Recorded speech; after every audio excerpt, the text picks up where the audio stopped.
అమ్మోరు ఫిబ్రవరి 16 నుండి రాత్రి 7:30 మీ ఈటీవీలో.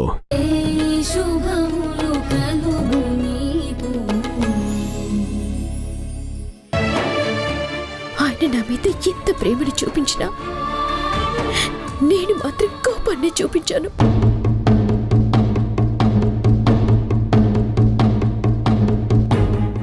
నా మనసులో చరణ్ గారి మీద ప్రేమ ఎక్కువైపోతుంటే ఇంకా దాచుకోలేక నీతోటి చెప్పేద్దామనుకున్నానమ్మా.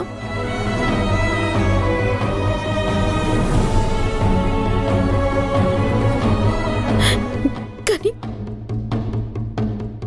ఇంతలోనే రేఖ అతన్ని ప్రేమిస్తుందని తెలుసుకున్నాను. అంతే, నా ప్రేమని చంపేసుకోవాలని నిర్ణయించుకున్నాను.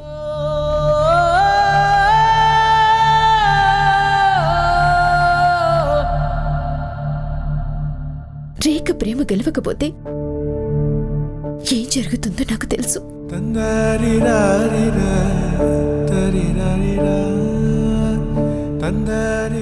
అరుంధతి గారికి నీ మీద పుట్టిన కోపం నీ పిల్లల మీదికి రాకూడదని కోరుకుంటున్నావు. అందుకే ఆవిడ కోపం తగ్గించడానికి, ఆవిడలో మార్పు తీసుకురావాలని నేను నా ప్రేమని నాలోనే అణిచిపెట్టి ఊపిరాడకుండా చేసి చంపేసుకుంటూ వస్తున్నాను.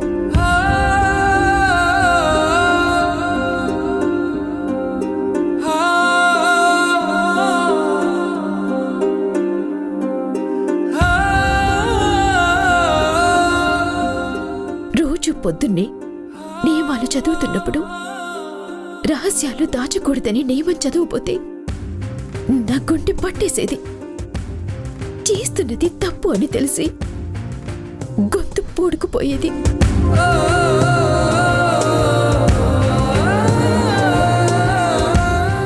ఆ నియమం ఇక్కడే గొంతులోనే ఆగిపోయేదమ్మా. చదివేదాన్ని కాదు.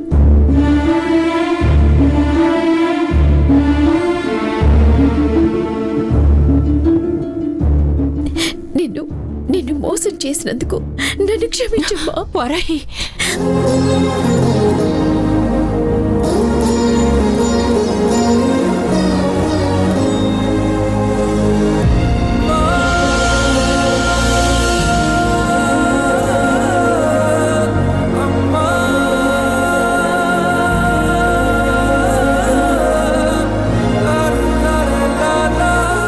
కృష్ణమ్మ,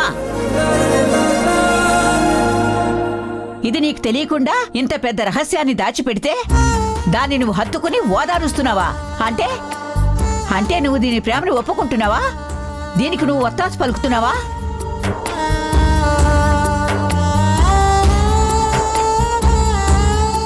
ఇదిగో చూడు, దీని ప్రేమ వల్ల నా మనవరాల జీవితానికి ఏదైనా అన్యాయం జరిగిందో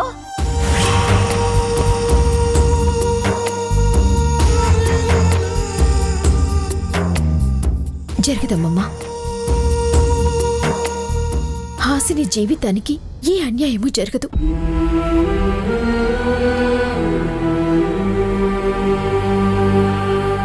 తనకి ఎలాంటి ఇబ్బంది కలగదు. కలగనివ్వను. అవసరమైతే నా ప్రాణం తీసుకునైనా హాసిని కాపురాన్ని నిలబెడతాను.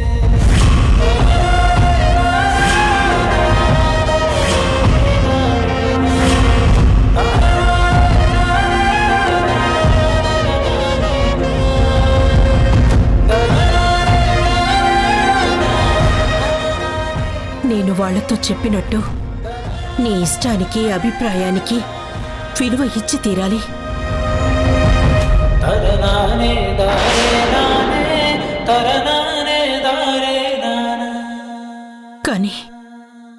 కానీ నీ మనసుని బాధ పెట్టాల్సి వస్తుందేమో అనిపిస్తుందమ్మా.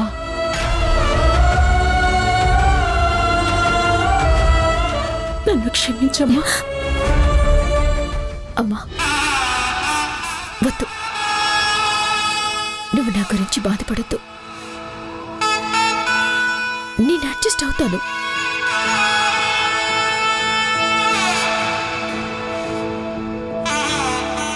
నేను సర్దుకుంటాను. నా జీవితాన్ని మళ్ళీ సరిదిద్దుకుంటాను.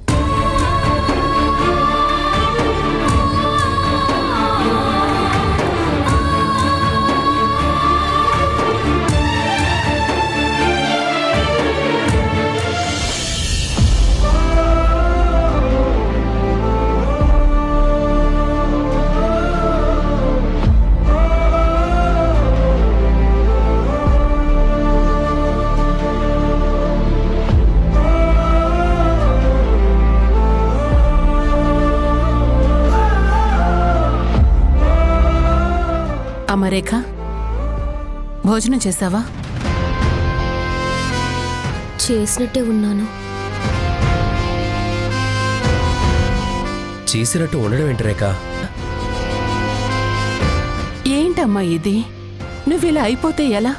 మాకెలా ఉంటుంది? నీ గురించి అందరూ ఏమనుకుంటారు? అందరి విషయం పక్కన పెట్టు. మన పని మనిషే నీ గురించి లోకుగా ఒక మాటని ధైర్యం చేసింది. లక్ష్మి మన ఇంట్లో పనిచేస్తుంది కాబట్టి తన మీద అధికారంతో గట్టిగా ఒక మాట అనగలిగాను. అలా ఊళ్ళో ఎవరన్నా అందర్నీ కోపడలేం కదమ్మా. అలాగని బాధపడకుండా కూడా ఉండలేం కదమ్మా. అందుకని రేఖ, నువ్వు ఈ డ్రామాలోంచి త్వరగా బయటికి రావాలి. ఎలా రమ్మంటావమ్మా? నా మైండ్లో చరణ్ ఎంత స్ట్రాంగ్గా నెయిల్ అయిపోయి ఉన్నాడో మీకు తెలుసా? ప్రతి క్షణం ఏ పని చేస్తున్నా ఇప్పుడు చరణ్ ఏం చేస్తుంటాడు, ఇప్పుడు చరణ్ ఎలా చేస్తుండొచ్చు అని అన్ని అతని ఆలోచనలే. నేను వద్దని వాటి నుంచి బయటికి వచ్చేద్దామనుకుంటున్నా. ఎంత ట్రై చేసినా నా వల్ల కావట్లేదమ్మా. అంత ఎక్కువగా నేను అతన్ని ఇష్టపడిపోయానమ్మా. కానీ వాడు నిన్ను ఎంతగా చీకొడుతున్నాడో మర్చిపోకు రేఖ. వికీ, ఆగు. అతను నన్ను ఏమన్నా అనుకున్నా అది అతని ప్రాబ్లం. నేను మాత్రం అతని ప్రేమలోనే ఉన్నాను. అదే నాకు ఇంపార్టెంట్. కానీ నువ్వు అతన్ని మర్చిపోవాలి. అవునా విక్కీ? నువ్వు గాని నేను గాని అమ్మని మర్చిపోవాలి అంటే మర్చిపోగలమా? రేఖ, నేను చెప్పేది విను. నువ్వు చరణ్ని చాలా ప్రేమించావు. అలాగని అతని గురించి పిచ్చిదాన్లా అయిపోతే యూజ్ ఏంటి? అతను కూడా నీ గురించి ఆలోచించాలి, నిన్ను ప్రేమించాలి. అప్పుడే కదా అతను నీవాడవుతాడు.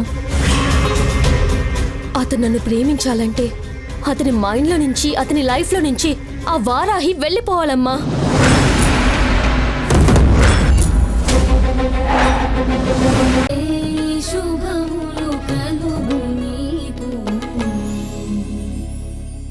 అరుంధతి, మేము నీకు అగ్రిమెంట్ చేసింది వ్యాపారానికి సంబంధించి, అమ్మవారికి సంబంధించింది కాదు.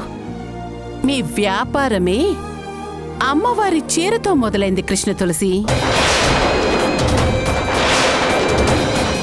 మరి అమ్మవారి చీర నేయటానికి మగ్గం ఎలా ఎక్కుతావు?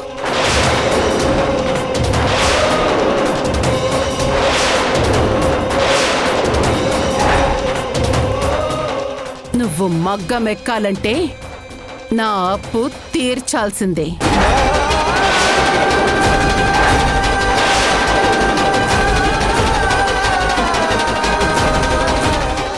అరుంధతి, నేను నీ బాకీ తీర్చాలి నిజమే, అది ఎలాగైనా తీర్చేస్తాము. కానీ డబ్బుకి అమ్మవారి చీరకి లింకు పెట్టకు. ఆ చీర చాలా పవిత్రమైనది, చాలా నిష్ఠతో నెయ్యాల్సింది. దయచేసి అమ్మవారి చీర విషయంలో నువ్వు మన ఒప్పందాన్ని అడ్డం పెట్టకు.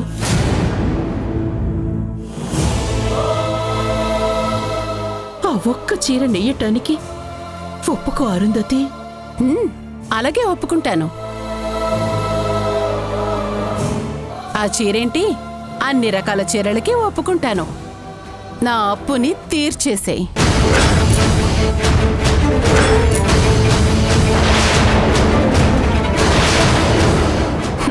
అలాగే ఒప్పుకుంటాను. అప్పు తీర్చేస్తే మీరు ఒప్పుకునేదేంటి? మిమ్మల్ని ఇబ్బంది అడగకుండా మేమే అమ్మవారి చీర పనిని మొదలు పెట్టేస్తాము.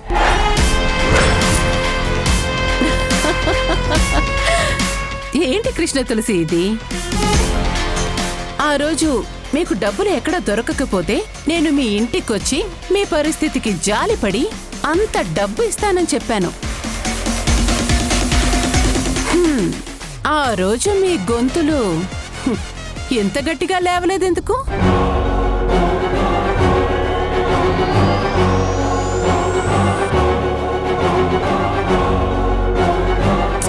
అమ్మవారి చీర గురించి అప్పుడు ఒక్క మాట కూడా మాట్లాడలేదెందుకు? నేనన్న ప్రతి మాటకి తలూపి డబ్బులు తీసుకున్నారు కదా. ఓ, అప్పుడు అవసరం నీది కదా. కానీ ఆ అవసరానికి ఈ ఊళ్ళో ఎవ్వరూ ముందుకు రాలేదు. ఇప్పుడు అందరూ ఉన్నారని వాళ్ల ముందు నన్ను చెడ్డదాన్ని చేసి నువ్వు మంచిదాన్ని అవ్వడం కోసం ఇలా మాట్లాడుతున్నావు. నీ కూతుళ్ళ చేత మాట్లాడిస్తున్నావు. ఇదెక్కడ న్యాయం కృష్ణ తులసి? నా దగ్గర నువ్వు అప్పు చేశావని ఊళ్ళో తెలిస్తే నీకే పరువు తక్కువ. అది ఆలోచించే ఈ విషయం ఊళ్ళో ఎవరికి చెప్పకూడదని నేనే ఈ అగ్రిమెంట్లో రాయించాను కదా.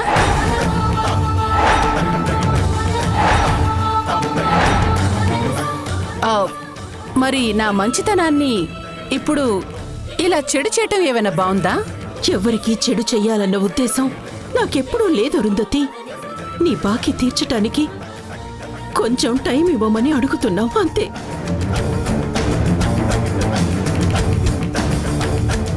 అంటే అమ్మవారి చీర అది మొదలు పెట్టేలోపు మా బాకీ తీర్చలేరన్నమాట.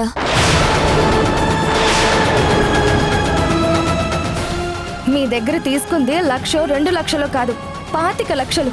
అంత డబ్బు ఇప్పటికిప్పుడు ఎక్కడి నుంచి వస్తుంది? ఏంటి కృష్ణ తులసి, కళ్యాణి కోసమేగా డబ్బు తీసుకున్నావు. మరి ఆ కళ్యాణియే మీరు అప్పు తీర్చలేరు అని చెప్తోంది. అంతేనా? అదే ఫైనలా? నువ్వు చెప్పే చివరి మాట ఏమీ లేదా? అరుంధతి, మనుషులన్నాక పట్టు విడిపో ఉండాలి.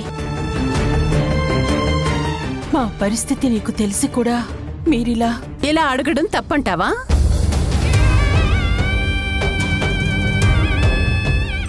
నేనేవి అన్యాయంగా అడగట్లేదు కదా. న్యాయం, చట్టం అన్నీ ఒప్పుకునేలా అగ్రిమెంట్ ముందు పెట్టి అడుగుతున్నాను.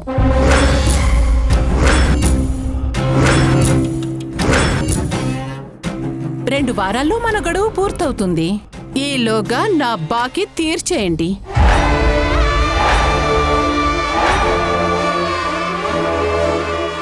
లేదంటే ఇప్పుడు నేను చెప్పే కండిషన్కి ఒప్పుకోండి. ఏంటా కండిషన్?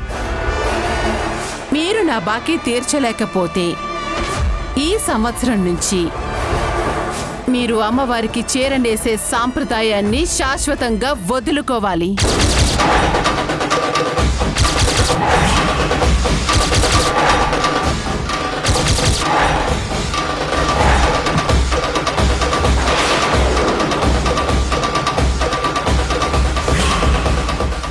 ఆ సాంప్రదాయాన్ని మాకు అప్పగించేయాలి.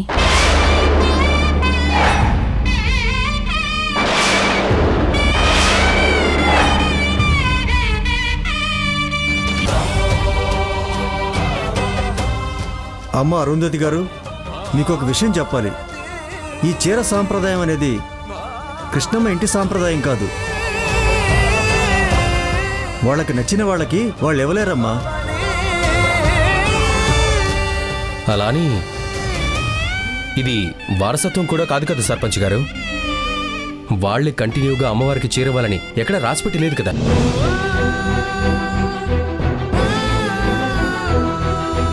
ఆనాడు చీర సమర్పించే మనిషికి అనారోగ్యం చేయడం వల్ల ఆ అదృష్టం కృష్ణమ్మకి దక్కింది.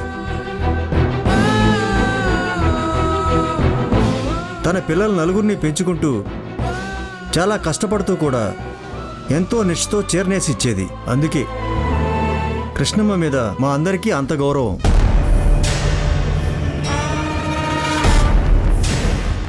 మీకంత గౌరవం ఉంటే ఆవిడ చేసిన అప్పు మీరు తీర్చేయండి.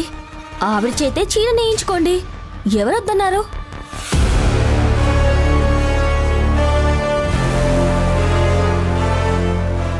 చెప్పండి సర్పంచ్ గారు, నా పిల్లలు అడిగిన ప్రశ్నలకి సరైన సమాధానం చెప్పండి.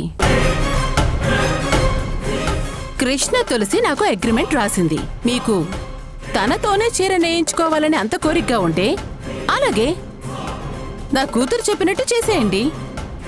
ఆవిడ చేసిన అప్పు మేమెలా తీర్చగలమమ్మా? తీర్చలేరు కదా, మరి అలాంటప్పుడు మీరెవ్వరూ మాట్లాడకండి. చూడండి, ఈ విషయం మీద మాకు కోర్టుకు వెళ్లే రైట్స్ కూడా ఉన్నాయి.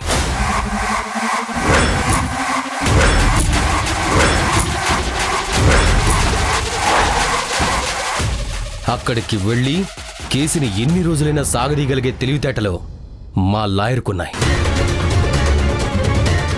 అప్పుడు ఏం జరుగుతుందో మీరు ఊహించగలరు.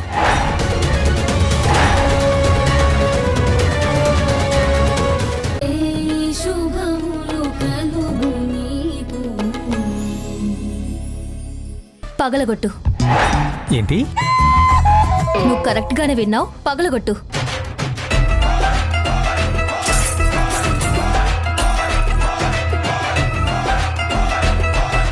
పగలగొట్టాను మేడం.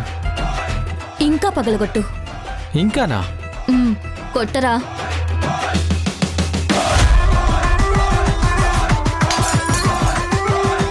కొట్టాను మేడం. ఇంకా కొట్టు.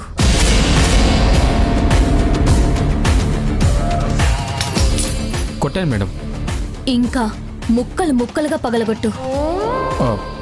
ఒక్క నిమిషం మేడం.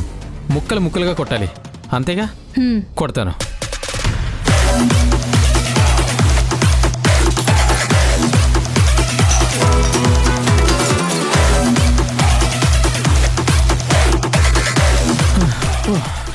మేడం ఇంకా బాగా పగలగొట్టు.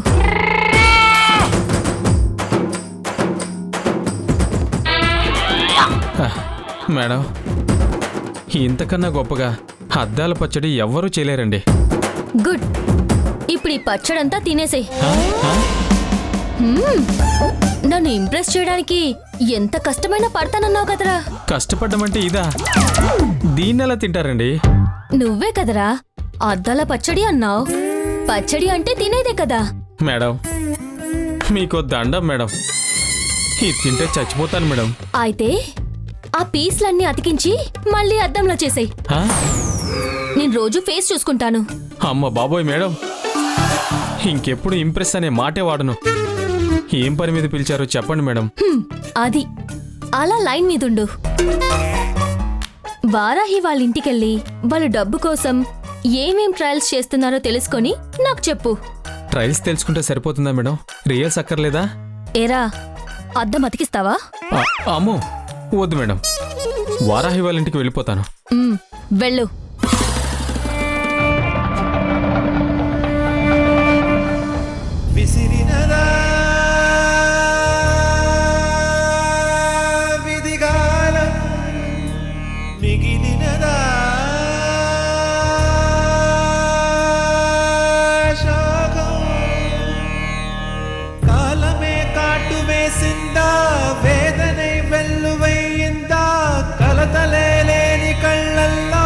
వెలుతురే మాసి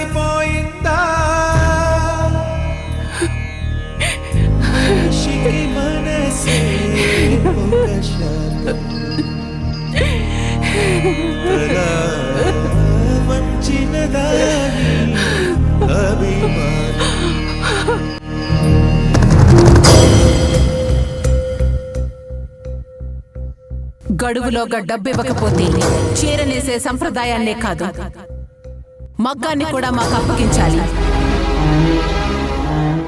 తల్లి బిడ్డని ఒడిలో పెట్టుకొని సాకినట్టు నన్ను నీ నీడలో కూర్చోబెట్టి సాకావమ్మా.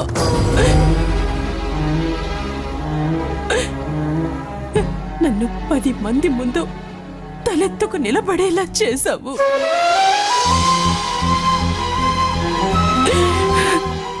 నేను నా పిల్లలు ఇప్పుడు తింటున్న ప్రతి మెతుకు నీ భిక్షే కదమ్మా.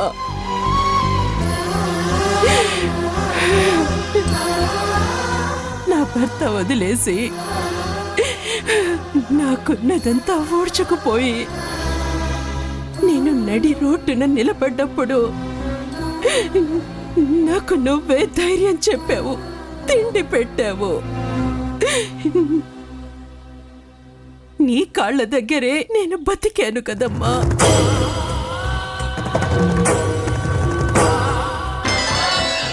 మీరు చెప్పిన నియమాలన్నీ పాటించి నేను చీర తయారు చేస్తానండి.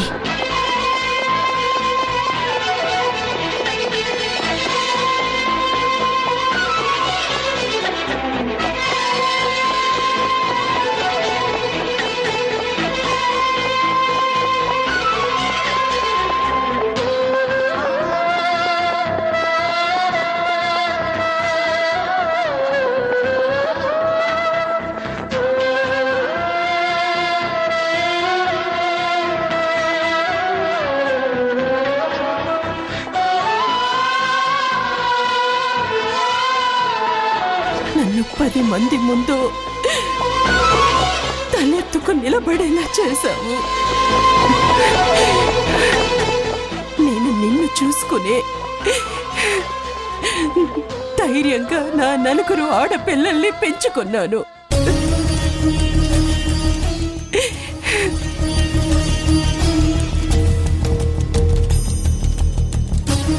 నీ పాదాల దగ్గరే వాళ్ళని కూడా పెంచాను. కానీ కన్న తల్లిలా ఎన్నేళ్ళు సాకి ఇప్పుడు నన్ను వదిలేసి వెళ్ళిపోతావా?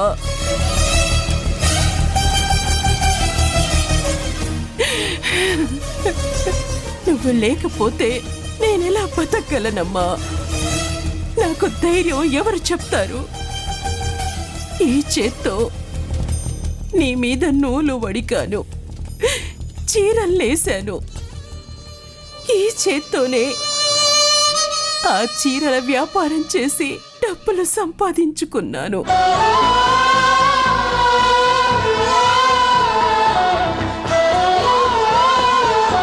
ఈ చేతులతోనే నిన్ను వేరే వాళ్ళకి అప్పగించేయాలా అమ్మా?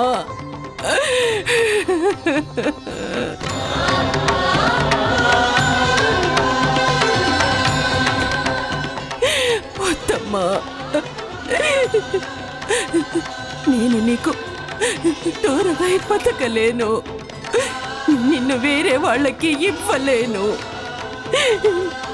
నా నుంచి విడిపోవద్దమ్మా, విడిపోవద్దు.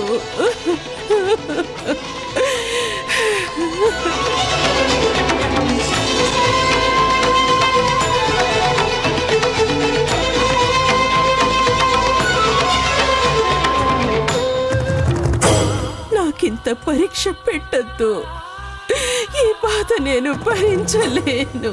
కృష్ణమ్మ, ఏంటమ్మా ఇది? ఇలా జరిగిందేంటమ్మా? నీ బాధ చూడలేకపోతున్నామమ్మా. వీళ్ళ పని అవుట్ అయిందనమాట. వీళ్ళ షో క్లోజ్. 25 లక్షలు ఇప్పుడు ఎవరిస్తారు వీళ్ళకి?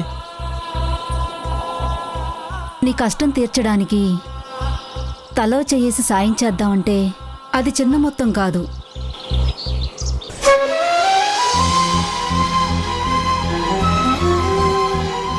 మరే 25 లక్షలు మనందరం కలిసినా అందులోనే 25 వంతు కూడా పోగవదు. ఇంకా ఆ మొత్తం ఎలా సమకూరుస్తుంది?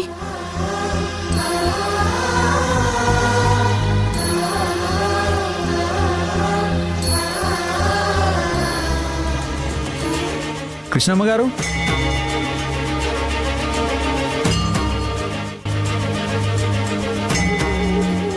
ఈ చరణ్గాడు వచ్చాడేంటి? కొంప తీసి వారాహ మీద ప్రేమ కొద్దీ ఆ డబ్బంతా వీడిచ్చేస్తానంటారా ఏంటి?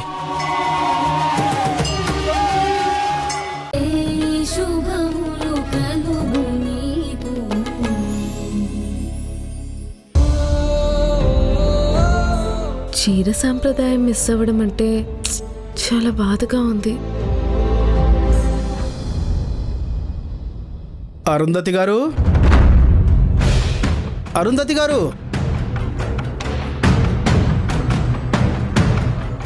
ఎవరండి మీరు? నమస్కారం అమ్మా. నమస్కారం. నేను వడ్రంగి మేస్త్రినండి. అరుంధతి గారిని కలవడానికి వచ్చాను. ఒక్క నిమిషం ఉండండి, నేను పిలుచుకొస్తాను. అలాగేనమ్మా.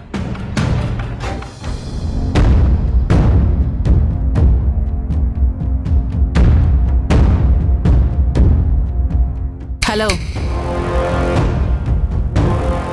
నమస్కారం అమ్మా. చెప్పండి, ఏంటి నాతో పని? అదేనండి, మీరు నేత మగ్గం తయారు చేయించాలని అనుకుంటున్నారు కదా? అవును, ఇంకొన్ని రోజుల్లో అమ్మవారికి చీరనేసే కృష్ణ తులసి అనే మనిషి దగ్గర నుంచి ఆ సాంప్రదాయం మాకు రాబోతుంది. తెలిసిందండి. ఆ అమ్మవారి చీర మేము ఇక్కడ మా ఇంట్లోనే నేయించబోతున్నాం. దానికోసం ఓ మగ్గం తయారు చేసి పెట్టాలి. అలాగేనండి. కృష్ణమ్మ గారింట్లో ఉన్న మగ్గం మా నాన్నగారు చేసిందేనండి. ఇన్నేళ్ళైనా అది చెక్కు చెదరలేదు. అది మామూలు మగ్గం అయ్యుండకూడదు, చాలా స్పెషల్గా ఉండాలి. ఎందుకంటే అమ్మవారికి మేము నేయించే చీర మామూలు చీర కాదు. బంగారు పోగులతో, వజ్రాల కలంకారీతో అద్భుతమైన చీర నేయించబోతున్నాం.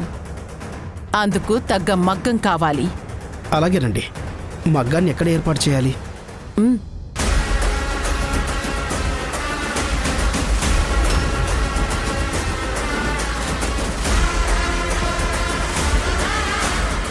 ఇదిగో ఇక్కడే ఆ మగ్గం రావాలి. రేపే పని మొదలు పెట్టాలి.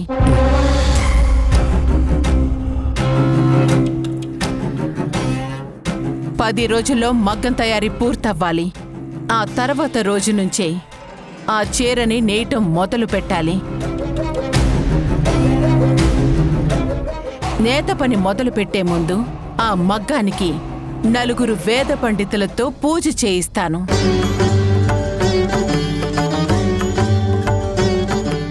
ఇన్నేళ్లుగా నా వైరి ఆ కృష్ణ తులసి ఇంట్లో వినపడిన ఆ మగ్గం చప్పుడు ఇప్పుడు నా ఇంట్లో మొదలవుతుంది.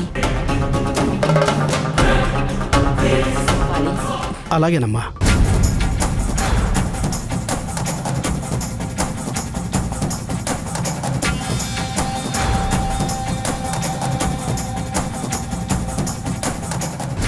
ఎంతో పవిత్రంగా తయారైన ఆ చీరని జాతర రోజున ఈ హాలు మధ్యలో పీఠం వేసి ఆ పీఠం మీద ఆ చీరని పెట్టి వేద పండితులతో పూజ చేయిస్తాను.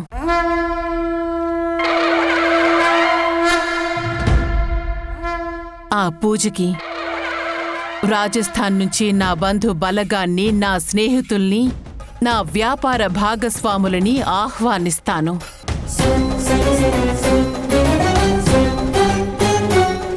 వాళ్ళందరి సమక్షంలో నా పిల్లలిద్దరూ చూస్తూ ఉండగా పండితులు ఆ చీరని నా చేతికందిస్తారు. అప్పుడు ఆ క్షణం 25 కృష్ణమ్మ అనుభవించిన గర్వం నేను అనుభవిస్తాను.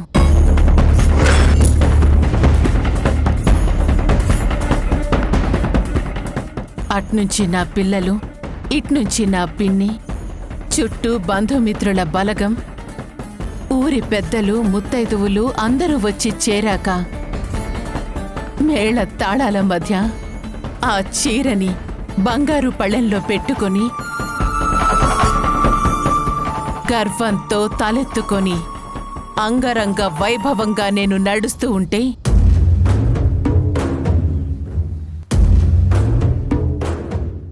ఊరి జనం అందరూ నన్ను ఆహా అరుంధతి ఎంత అద్భుతమైన చీర నేయించింది అని పొగుడుతూ గౌరవిస్తూ ఉంటే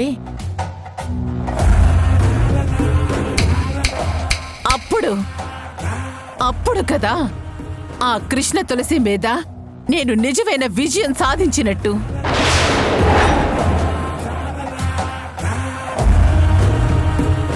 ఇంకా చీరను తీసుకెళ్ళి ఆ గుళ్ళో సాంప్రదాయం దక్కించుకున్న హోదాలో హుందాగా అందరి ముందు అమ్మవారికి చీర సమర్పిస్తూ ఉంటే ఆ జనం మధ్యలో నిలబడి చూస్తున్న ఆ కృష్ణ తులసి అవమాన భారంతో తల దించుకొని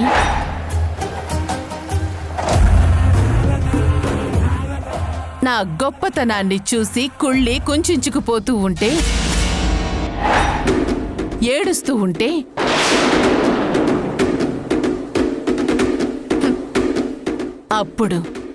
అప్పుడు కదా మా నాన్నని చంపిన ఆ బాధ నుంచి నాకు కొంతైనా ఉపశమనం దొరుకుతుంది.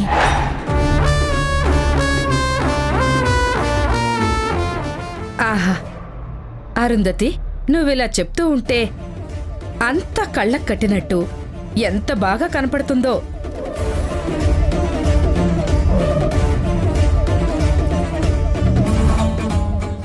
ఆ ఊహతోనే మనసుకి ఎంతో సంతోషం అనిపిస్తోంది. ఇంకా అది జరిగే రోజు ఇంకెంత సంబరపడిపోతామో.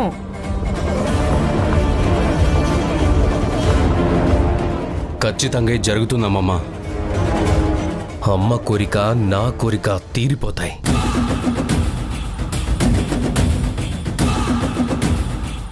కాకపోతే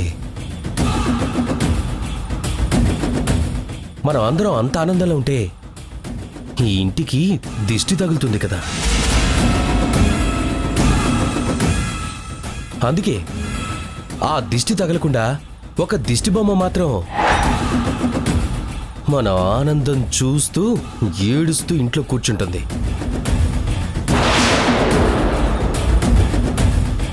అప్పుడు ఆ దిష్టంతా పోతుంది. ఎక్కడికి? మీ అమ్మ దగ్గరికా? వెళ్ళు. ఇక్కడ మేం మాట్లాడుకున్న మాటలు, మా ఆలోచనలు అన్నీ చెప్తావా? అందరితో కలిసి మా పనులు ఆపడానికి ప్లాన్లు వేస్తావా? మన ముందు వాళ్ళ మీద కోపం నటిస్తుంది గాని నిజంగానే వెళ్ళి ఇదంతా చెప్తుందమ్మా. చూడు, నేను చాలా పౌరుషమున్న కడుపులోంచి భూమి మీదకొచ్చాను. చేతగాని మనిషి కడుపులో నుంచి పుట్టలేదు. ఏం జరిగినా ఫైట్ చేయడమే తెలుసు నాకు. మీ కూతురులాగో కొడుకులాగో వెనక నుంచి ప్లాన్లు వేసి ఎదుటి వాళ్ళని దెబ్బతీయాలనుకునే చీప్ మెంటాలిటీ నాకు లేదు.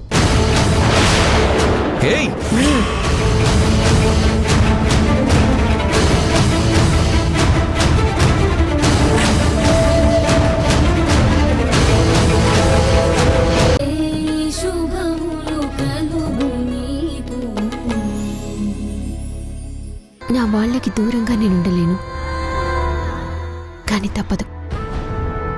నా ఇంటి సమస్య తీరాలంటే నేను హైదరాబాద్కి వెళ్ళి తీరాలి. హైదరాబాదా? అక్కడికి ఎందుకు? ప్లీజ్ సార్, నేనిప్పుడు ఎక్కువ మాట్లాడే మూడ్లో లేను. నాకు లీవ్ శాంక్షన్ చేస్తే. అరే 2 రోజులు నువ్వు కనబడకుండా వెళ్తూ అసలు ఎందుకు కూడా చెప్పనంటావేంటి? మనిషి మూడ్ని అర్థం చేసుకోకుండా, బాధని కూడా అర్థం చేసుకోకుండా అలా మాట్లాడతారేంటి? ఏ నువ్వు మాత్రం ఎదుటి వాళ్ళ బాధను అర్థం చేసుకుంటున్నావా?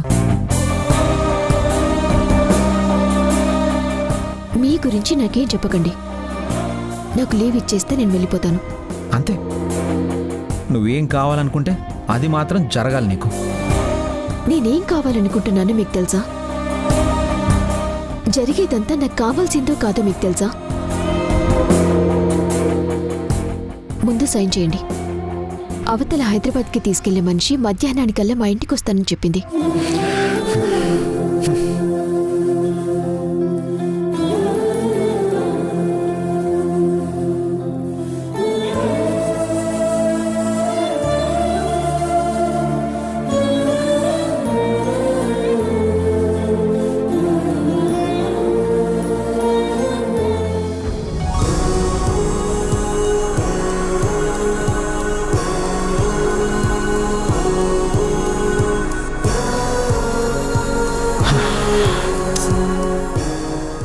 ఎక్కడికి వెళ్తున్నావు వారాహి అంటే చెప్పదేంటి?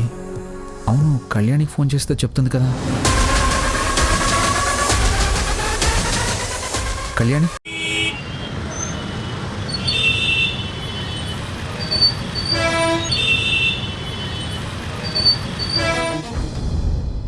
జాగ్రత్త అక్క. ఎందుకు? నేను ఇంతకు ముందు ఒకసారి హైదరాబాద్ వెళ్ళాను కదా. వెళ్ళాం, అప్పుడే కదా వాళ్ళెవరో నీ మీద అటాక్ చేశారు. అప్పుడంటే ఏదో అలా జరిగిందిలే. ప్రతిసారి అలాగే జరుగుతుందా ఏంటి? అమ్మా వారాహి, ఇదిగో నీకు దారిలో తినటానికి జంతికలు పెట్టాను, పప్పన్నం పెట్టాను, పెరుగన్నం కూడా పెట్టాను. అమ్మా, నేనేమైనా వేరే దేశం వెళ్తున్నానా? పచ్చళ్ళు వడియాలు పార్సల్ పెట్టినట్టు ఇన్ని పెడుతున్నావేంటి? అంత దూరం ప్రయాణం 4-5 గంటలు పడుతుంది. దారిలో ఆ హోటల్ తిళ్ళు అస్సలు బాగోవు, అందుకే పెట్టానమ్మా. చెప్పిన మాట వినమ్మా. ఏంటి వెక్కిరిస్తున్నావా? వెక్కిరించు వెక్కిరించు. నువ్వు అమ్మవవుతావు కదా, అప్పుడు అర్థమవుతుంది తల్లి ఆలోచన ఎలా ఉంటుందో. ఇదిగో, ఒంటరిగా హైదరాబాద్ వెళుతున్నావు కదా అని అక్కడేమి వెధవేషాలు వేయకు. వేదవేషాలా అంటే ఏంటమ్మమ్మా? వెలగబెట్టింది కదా ఆ చరణ్తో అది. ఏది వెళ్ళి డబ్బు తీసుకొచ్చే లోపే, వెంటనే బయలుదేరే లోపే అన్ని పనులు చేసేయచ్చా అమ్మమ్మా? హే కళ్యాణి, నువ్వుండు. పిన్ని, ఏం మాటలవి? అయినా వారాహి వెళ్తుంది డబ్బు తీసుకురావడానికే కాని సరదాగా అక్కడ తిరగడానికి కాదు. నా పెద్ద కూతురికి బాధ్యత బాగా తెలుసు. చాలా బాగా తెలుసు. ఏదో సమయానికి దేవతల ఆ మాధవి వచ్చి పోచయ్య గురించి గుర్తు చేసింది కాబట్టి ఆ డబ్బు వస్తుందనే ధైర్యం మనందరికీ వచ్చింది.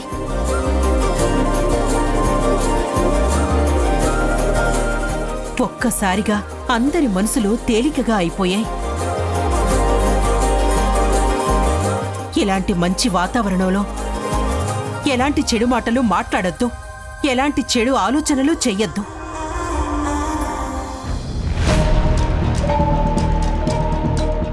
అవును, నా చుట్టూ ఉన్న చెడ్డ వాతావరణం ఆ బారి నుంచి బయటపడిపోవాలి. కానీ నాకు మెసేజ్ పెట్టే దుర్మార్గుల నుంచి ఎలా బయటపడాలి? ఒక పని చేస్తే, నేను అక్కతో కలిసి ఊరికెళ్తే కనీసం 2 రోజులైనా ప్రశాంతంగా గడపచ్చు.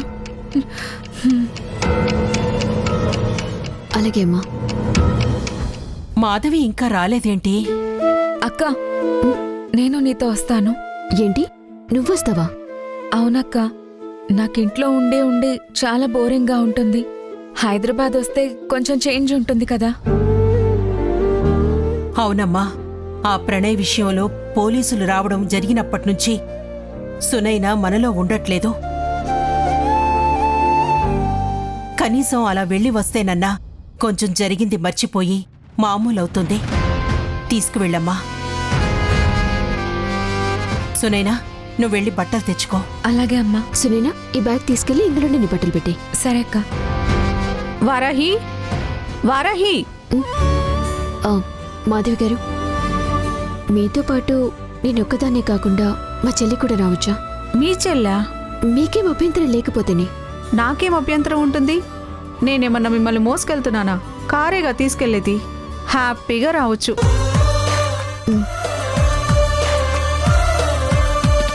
థ్యాంక్స్ అండి. అక్క, రెడీ అక్క. బయలుదేరదామా? జాగ్రత్త వారాహి. జాగ్రత్తగా వెళ్ళిరండి. బాయ్ అక్క. బాయ్ సునైనా. బాక్స్ తీసుకెళ్ళండి. ఇవి వద్దులే అమ్మా, బయటెక్కడైనా తినేస్తాం. సరే, మీ ఇష్టం. వెళ్ళొస్తానమ్మా. జాగ్రత్తమ్మా. వెళ్ళొస్తాం.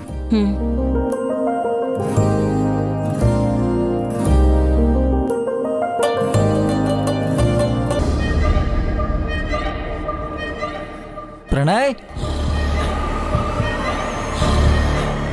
ప్రణయ్.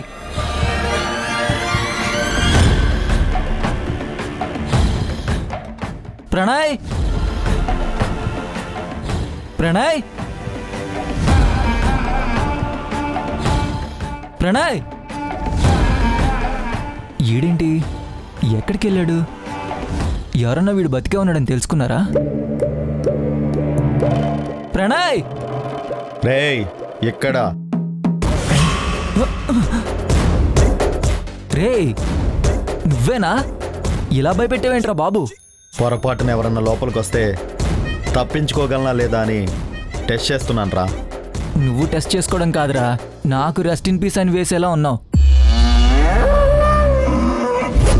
సరే గాని ఇంతకీ అది ఎక్కడుంది? ఈరోజు వచ్చేలా ఉందా? ఇంకెక్కడుందిరా, ఇందాకే హైదరాబాద్ బయలుదేరి వెళ్ళిపోయింది. హైదరాబాద్ వెళ్ళిందా? దేనికి? దేనికో తెలీదు, వాళ్ళ అక్కతో కలిసి వెళ్ళింది.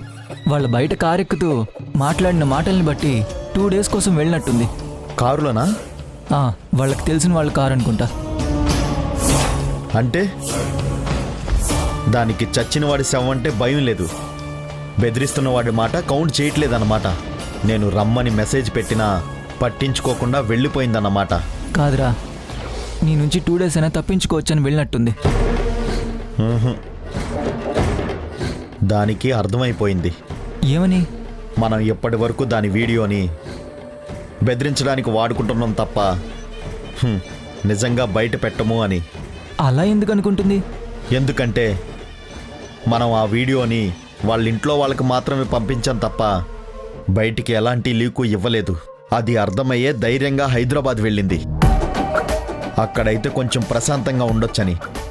అయితే ఇప్పుడు ఏం చేస్తావు? అది నా నుంచి దూరంగా పారిపోతే నేను దాన్ని ఎలా ప్రశాంతంగా ఉండనిస్తానురా? మరి నీ ప్లాన్ ఏంటి?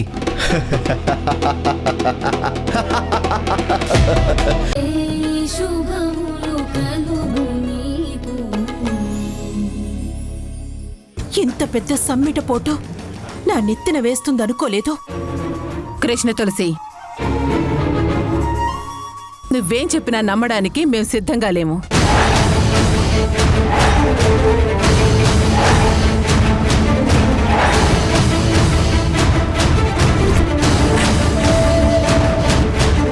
మీరు నమ్మకపోయినా ఇదే నిజం.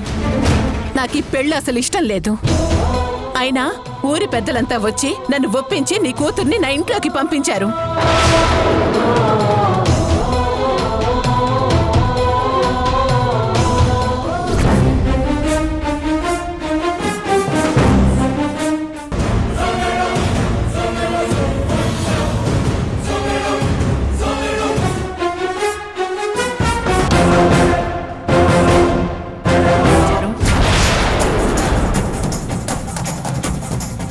నా తండ్రిని చంపిన కుటుంబానికి నేను శిక్ష పడేలా చెయ్యాలి అనుకుంటే తల్లి కూతుళ్ళిద్దరూ నా ఇంటి ముందు డ్రామా రక్తి కట్టించి నా వేలితో నా కన్నే పొడుచుకునేలా శిక్ష వేశారు.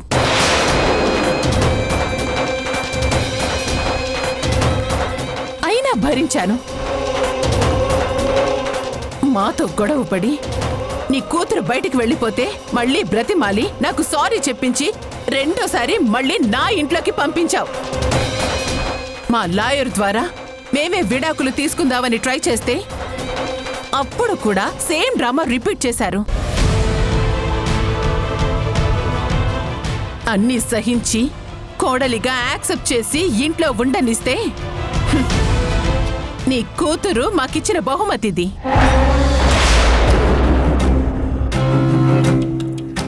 ఎందుకు ఎందుకింత దుర్మార్గానికి తెగిస్తున్నారు మీరు? అరుంధతి, నీకెలా చెప్పాలి? ఏం చేస్తే మేమెవ్వరూ ఇందులో లేమని నమ్ముతావు? నాకు అర్థమైంది కృష్ణ తులసి. మేం విడాకులకి వెళ్తే మీ కూతురిదే తప్పు అని అనుకుంటారు అందరూ. అదే మీ అంతటా మీరే డివోర్స్కి అప్లై చేస్తే మేమేదో తప్పు చేశాం కాబట్టే విడాకులకి వెళ్లారు అనుకుంటారు.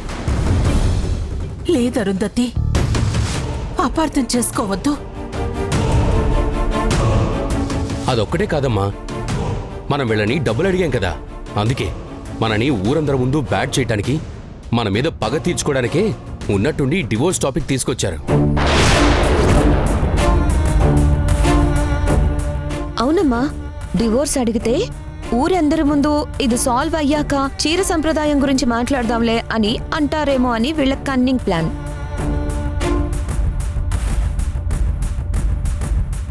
చూడండి, నేను నిజంగా విడాకులు తీసుకోవడానికి నా కూతుర్ని ప్రోత్సహించేదాన్ని అయితే ముందు నేను విడాకులు తీసుకునేదాన్ని కదా.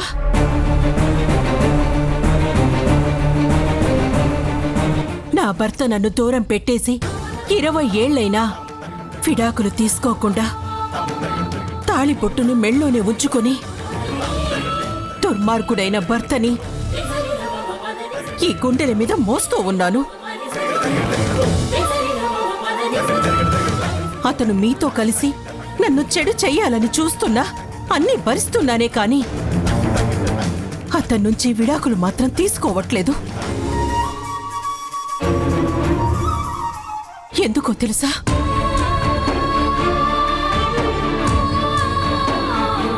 నాకు ఈ తాళికున్న విలువ తెలుసు కాబట్టి.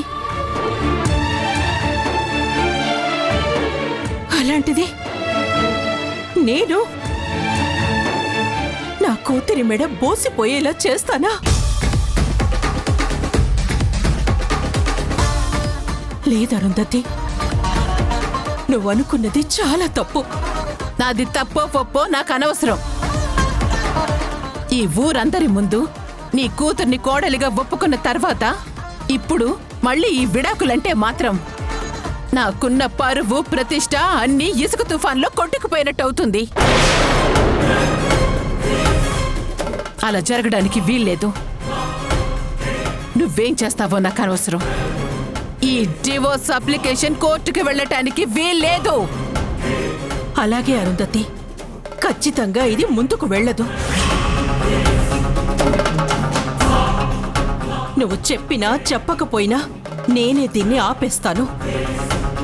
నువ్వు ఆపకపోతే నీకింకా 3 కూతుళ్ళున్నారు. వాళ్ళకి పెళ్ళిళ్ళవ్వాలి. వాళ్ళ జీవితాలు బాగుండాలి. ఆ విషయం మర్చిపోకు. నేనిప్పుడే హాసినితో మాట్లాడతాను. ఈ విడాకులు వద్దు అని తన నోటితోనే చెప్పిస్తాను.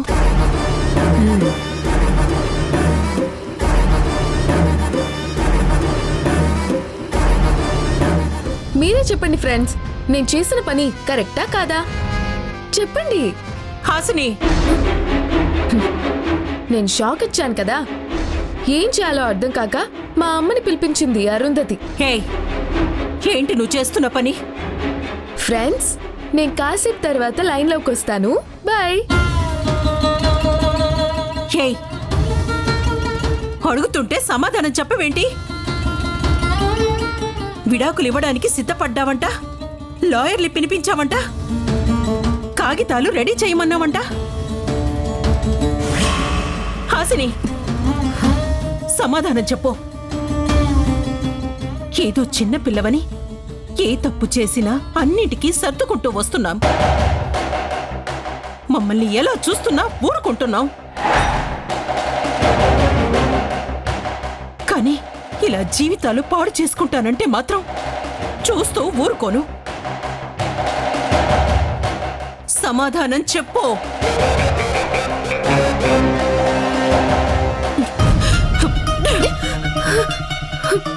ఏ ఊరుకుంటున్నానన్నా? నీ ఇష్టం వచ్చినట్టు చేస్తున్నావు.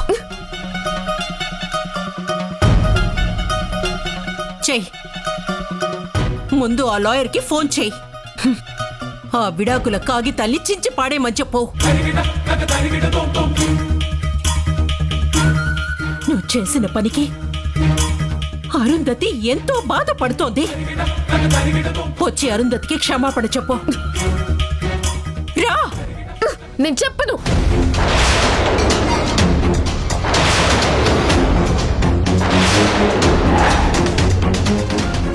ఎవరికి క్షమాపణలు చెప్పను.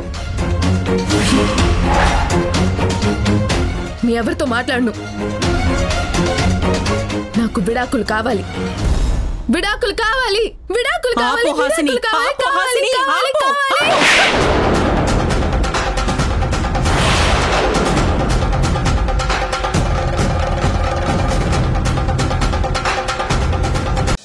తనకి జరిగిన అన్యాయానికి గర్జించే సింహంలా తన పంజా రుచి చూపడానికి సరికొత్త కథనంతో దేవిక మీ ముందుకొస్తుంది.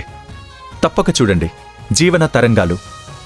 ఈ నెల 16 నుంచి మధ్యాహ్నం 3:30 మన ఈటీవీలో. శివంగిలా మారి తనకి జరిగిన అన్యాయానికి బదులు చెప్పబోతున్న దేవికని తప్పకుండా చూడండి. జీవన తరంగాలు ఈ నెల 16 నుంచి మధ్యాహ్నం 3:30